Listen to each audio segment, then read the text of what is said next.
Pepito. Ele botou a colher na boca. Aí bota na minha. Olha lá. Vacilão. Vacilão de pai. Coisa mais boa. Ô mãe. Ô mãe. Não, Gabi, não tira foto de mim, não. Olha pra cá, mãe.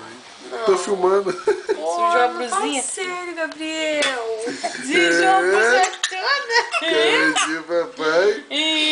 Sujou, vovó, sujou. Eu também dá mó colherão, cara. Olha lá, olha lá. Bota tudo.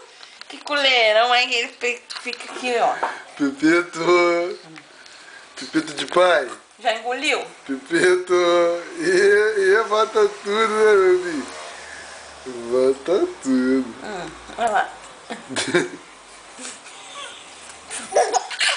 O negócio dele é rir. Ele tá comendo, vocês não estão entendendo. Mais tarde você não vai querer comer abóbora. Que felicidade, minha avó. Engole aí, engole. Ontem eu comi no restaurante, né, mãe? Ele tava dormindo, daqui a pouco ele acordou, né? Puxou meu prato assim, Gabriel. A beterraba caiu no meu vestido. Filho de uma égua. Botou a mão agora, botou a mão. Botou a mãozinha.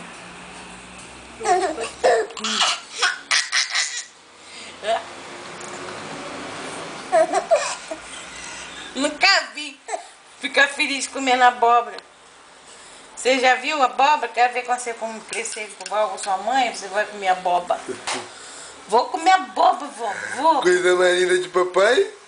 Coisa linda de papai. Essa é a perna. Muito louco,